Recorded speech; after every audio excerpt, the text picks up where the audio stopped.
dans cette journée, 1, 2, 3 familles. Donc là je suis avec Florian. Florian qui représente la ludothèque Lei Jugado de Draguignan. Ça va Florian? Très bien, très bien. Alors on voit des tas d'enfants s'amuser avec vos jeux. C'est un peu le but de la ludothèque? Alors nous, on est une ludothèque un peu spécifique puisqu'on est généraliste. C'est-à-dire qu'on travaille avec tous les publics. Effectivement, on voit qu'il y a une partie d'enfants qui jouent, mais on fait aussi jouer des adultes. Alors nous, en fait, notre philosophie, nos objectifs, c'est un peu dans 3 secteurs. On a une mission pour l'éducation, puisque pour le jeu, en fait, c'est un peu l'expérimentation de la vie. On se donne aussi une mission, on va dire, plus sociale. Puisqu'on peut, pour nommer Platon, qui disait qu'on apprend plus en 1 heure de jeu avec une personne que dans toute une vie de discussion. C'est vraiment un élément qui permet à plein de personnes différentes de se rencontrer. Et on a aussi une mission culturelle, parce qu'aujourd'hui le jeu n'est pas spécialement reconnu culturellement. Quand on dit qu'on a passé 2 heures à jouer, on va nous dire qu'on n'a rien fait. Par contre, si on dit qu'on a passé 2 heures à lire, c'est largement reconnu. Et on a aussi cette mission-là de montrer que le jeu peut apporter énormément de choses et qu'il est important pour nous de le faire découvrir et qu'on a le droit, même adulte, de jouer. Alors ce que j'ai vu ce matin Florian, c'est par exemple, là, bon, on le voit pas à la caméra, mais le jeu de la grenouille, les jeux en bois, on a vu carrément des parents se défier avec leurs enfants. Hein.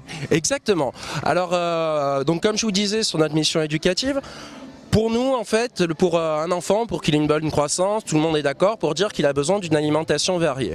Nous, concernant son éducation et son développement, pour nous, il est essentiel que les enfants aient accès à un large panel de jeux qui va leur faire découvrir énormément d'expériences où ils vont énormément apprendre. Et pour que les parents créent du lien et un vrai plaisir à jouer avec leur enfant, il est essentiel qu'eux aussi prennent plaisir à jouer.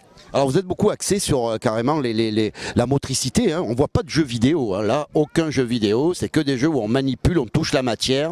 Alors par rapport à ça, nous on a 2 activités, une fixe où on accueille des personnes pendant 4 jours et demi par semaine et une activité mobile. Effectivement, ce serait très difficile pour nous de s'amuser à déplacer un écran et une console, mais sur place, on en a aussi une.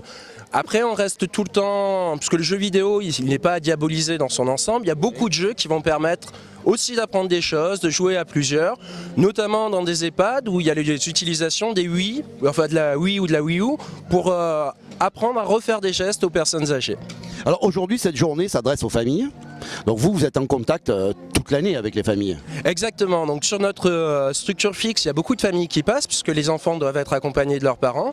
Mais sur l'activité mobile, on peut aussi travailler dans des collèges, dans des fêtes de village, dans des lycées, des médiathèques où on peut aussi avoir un autre type de public. Et votre rapport avec l'UDAF aujourd'hui ? C'est une structure à laquelle on est adhérent depuis très récemment, donc il est un petit peu neuf, c'est une nouvelle rencontre et de nouvelles expériences qui seront très sympas. Est-ce que vous pouvez nous donner un exemple du style de famille que vous rencontrez sur Draguignan? Alors c'est très varié. Draguignan est une ville de passage, notamment parce qu'il y a beaucoup de familles de militaires qui vont rester 6 mois, mais aussi on est dans le centre ancien qui est un quartier politique de la ville où on va avoir beaucoup de familles issues de l'immigration. Et vu qu'on est une des rares structures qui proposons ce type d'activité, on a aussi des gens qui viennent d'un peu plus loin et donc des familles d'un petit peu la Dracénie très élargie. Alors ce matin, et depuis ce matin d'ailleurs, depuis ce matin, on voit que votre aire de jeu est très fréquentée. Donc, et je suis quand même étonné de voir que ces jeux anciens que j'ai carrément connus, hein, les Lego, ces petits jeux, ont toujours autant de succès.